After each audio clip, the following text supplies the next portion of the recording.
I'm back in the shop today working on the MD engine sub-assemblies, and this is the part of the restoration process that I really enjoy. Looking at each particular sub-assembly in detail, taking it apart, cleaning it up, figuring out how it works, making sure everything's all right. I like it because it's detail work as opposed to some of the brute force work that's involved in pulling everything apart to begin with. That brute force work is done for now until I get into the rear end of the tractor. I'm going to go through the oil filter and the fuel filter assemblies today. The fuel filter is quite complicated. I think you'll enjoy seeing that. I also have some news about the new sleeves that I got, and I'm working on figuring that out. I'll bring you up to date on it. Next, I'm going to clean the engine oil filter, and I want to show you how it works. Remember, it bolted onto the side of the engine. So the filter element goes in here, and then where it bolts on the side of the engine, it intercepts the main oil gallery, which runs along the crankshaft. I showed it in a previous video. The oil comes in here and comes up through this hole, and that way can get into the outside of the filter. Now, with any oil filter, there needs to be two holes, right? One to get in, one to get out.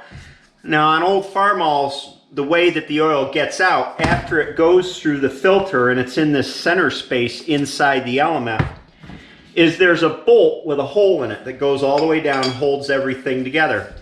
I was stymied with this because yes, there's a hole in the bolt, but I could not find an outlet hole anyplace, or actually it's the inlet hole for oil coming back down. I blew in the end of it and I couldn't, nothing came out. I thought, that's strange. You know, the oil filter wasn't working at all. So I put it on the wire brush on the bench grinder and found the hole right at the top of the threads, which I think is a little bit lower than I'm used to seeing it. But I cleaned it out. It was all clogged up with crud. Now it's open. I'm going to clean that up real good. The other thing about these oil filters is they have a pressure relief valve built in. This one is super simple, a lot simpler than the later tractors. So it's got a spring on it and a plug on the end which compresses the spring.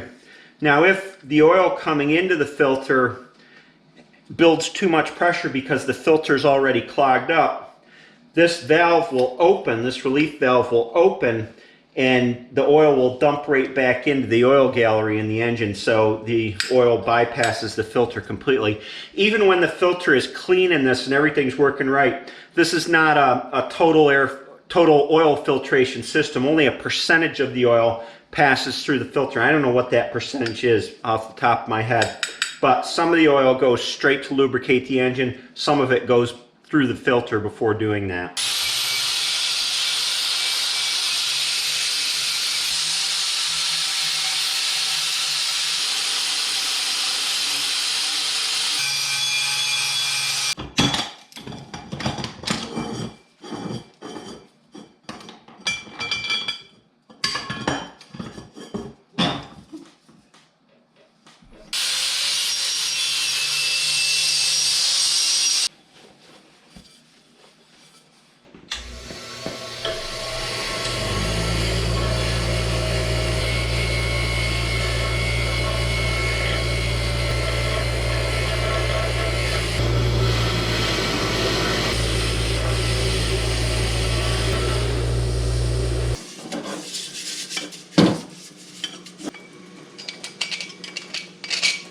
Sludge.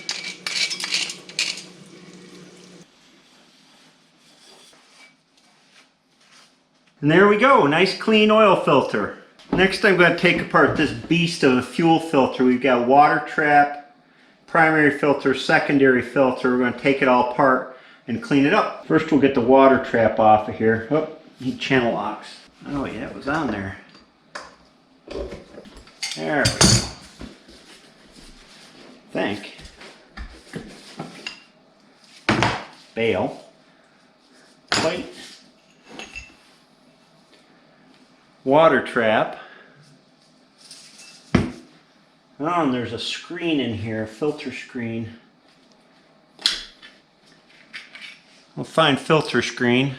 Just take this fuel line off, get it out of the way.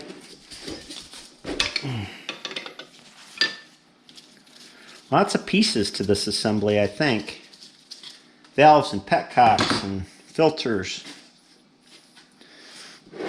Now we want to get these filters off without bending anything on the bottom. Of course, fuel's always coming out of here.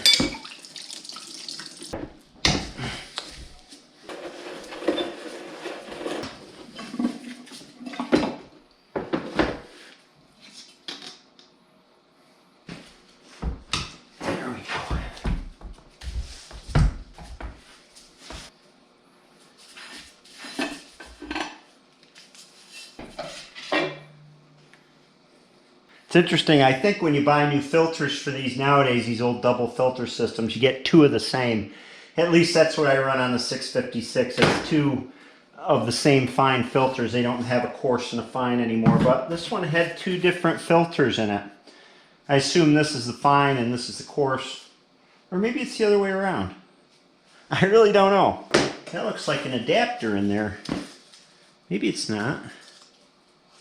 I'll just strip off all these petcocks and pipe fittings. If I can get them off, that is. It's always a question.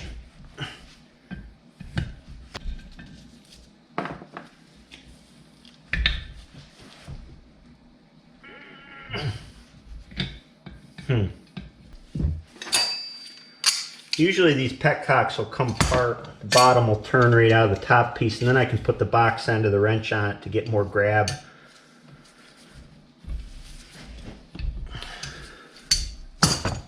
Yep, good deal. Just petcock, and we can put the whole wrench on it here.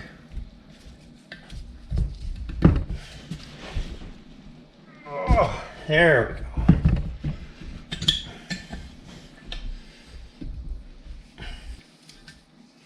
Seems like somebody mentions in every video, geez, I hope you don't have pieces left over when you're done, or how are you going to remember how that all goes back together? Well, my secret is I got the parts book, and the parts book, say for this assembly I'm working on, got a drawing of it all together and shows where all the petcocks go and all the pieces go. So what I don't remember, I can always get from the book. Here's a good case in point. I think that this water trap is a separate casting. I think I can see a seam here, but we'll look at the parts book and see. This is the Bible if you're doing an old tractor. See, here is the fuel filter assembly that I'm taking apart with all the fittings on the bottom of it so I can see where they go. This was a Bosch fuel injection pump with a single filter that was an option on this tractor. I think the early tractors had it.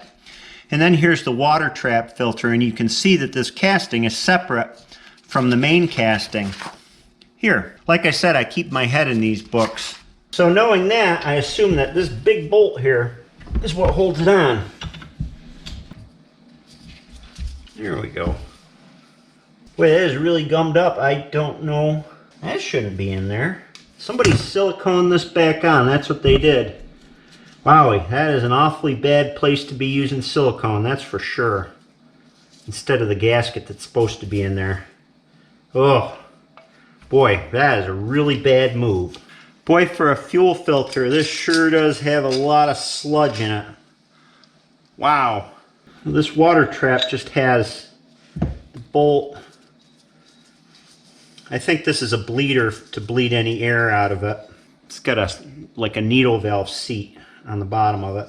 Each of these fuel filters has a bleeder on the top of it. And what it is this pipe plug that you see in here, and it's connected to a hole in the stem so that when it's in the filter, any air that rises to the top of the filter housing can bleed out when you unscrew this plug. So you would unscrew them till fuel starts to run out to bleed air out of the system. Mostly whenever you change the filters. So that's all the parts of the fuel filters. There's quite a few of them. I'm going to run them through the parts washer before I grind them off. First I'm going to clean up all these bronze and brass fittings on the bench grinder.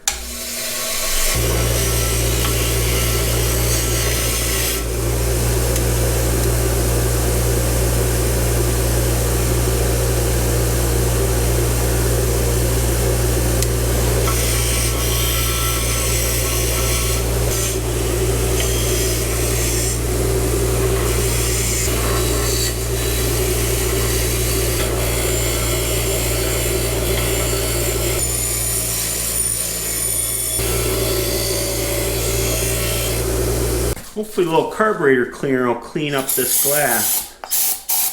Some old deposits on there. They're not going to come off easily. Yeah, I'm going to wind up putting this in a gallon bucket of carburetor cleaner and let it soak for a while and clean up the glass. And I'll probably put this filter in too and let that soak in carburetor cleaner. Just let that sit for a half hour or so.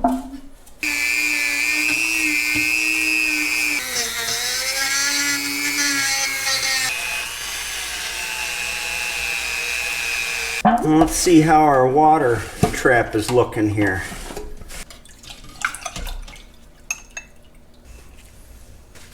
Yeah, I'll take that. Looks good. Well, let's check out this screen and see if we can get some of the gunk out in the bottom here. Yeah, comes right off.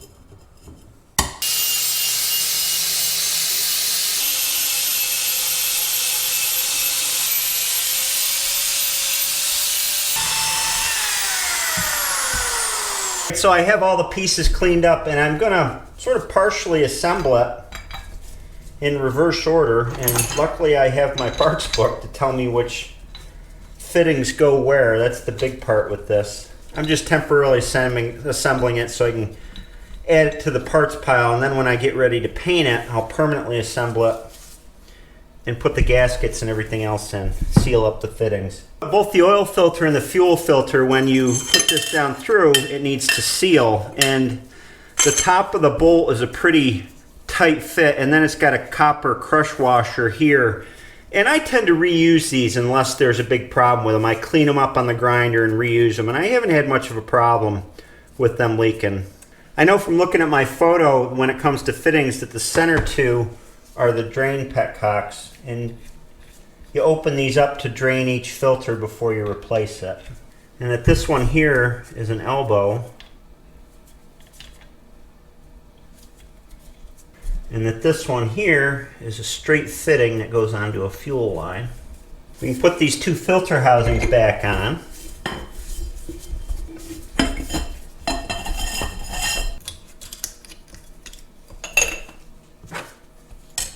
Now what I'm going to do is I'm going to leave this off because I'm afraid of it getting busted if it gets piled in with parts. Oops.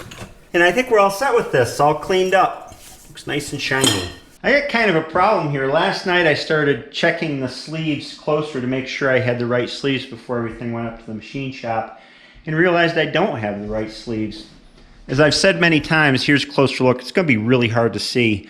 These sleeves have about a 40 thousandths protrusion above the block deck, so I figured, oh, I need the ones with the protrusion.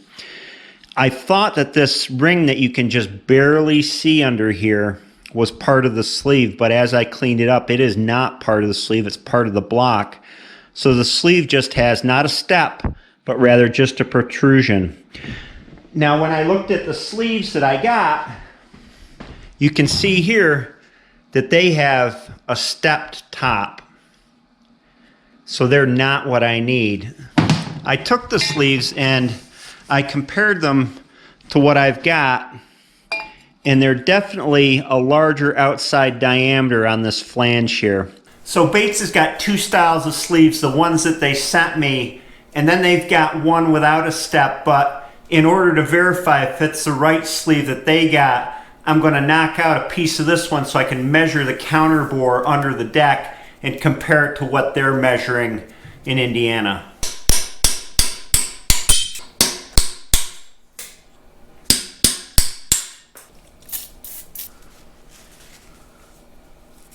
So you can see here, this is the counter bore. This is what the top of the sleeve sets in. You can see the ragged edge of the sleeve where I broke it off. Now if I measure the height of that and compare it to the height of the one that they got, then I'll know if I get that approximately 0.040 inch standout above the deck that I need for this head gasket. So here's a piece that came out of that top lip, and I can mic the back of it. 0.233 approximately. That's the height from the bottom of the lip on the deck up to the top of the sleeve. Now I can get the sleeve stand out roughly by putting a feeler gauge.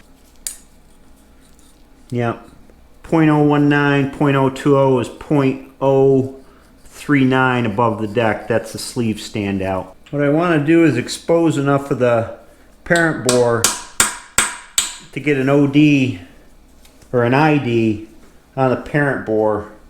I hate chipping sleeves out because I always get worried about damaging the parent bores. Boy, that didn't come out too hard. Now we'll knock out a piece on the other side so we can mic the dimension.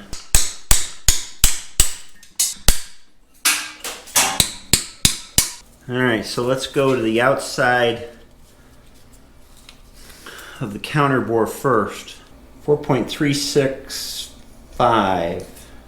And what do we got for the parent bore? 4.128. Well, it's a good thing I like challenges. I've been on the phone and exchanging texts with Kenny and Brian at Bates, trying to figure out what I got here and what they got and how the two can come together.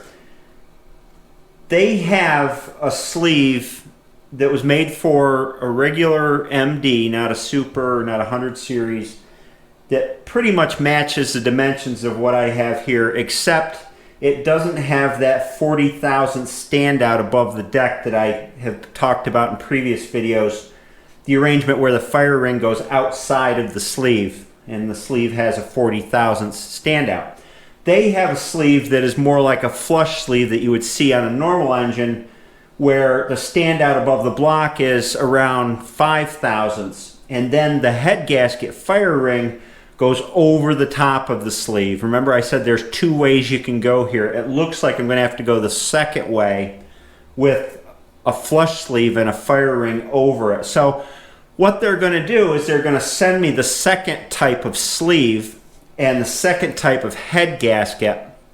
I'm going to take both sets of sleeves and both head gaskets up to the machine shop. Then when he gets into it, we can have a conversation about which is the best way to go. The issue I'm worried about with the first set of sleeves is they're a 4 1/4 outside dimension, and so this would have to be bored out 1/8 of an inch. I'm worried about how much meat there is on the parent bore to do that, and this lip on the block deck would have to be cut about another 1/4 of an inch all the way around.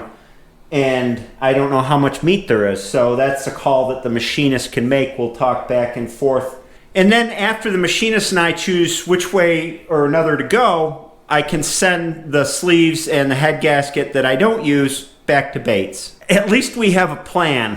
I'd hate to end the day without a plan, and we'll just keep pushing that rope. That's what this job is. If it were easy, I probably wouldn't be interested in it as much. I'll be back to you with progress. Hopefully I'll have it up to the machine shop later this week after the sleeves and the alternate head gasket come in the mail. And I hope you have a great day, maybe a better day than I've had. I'll see you next time.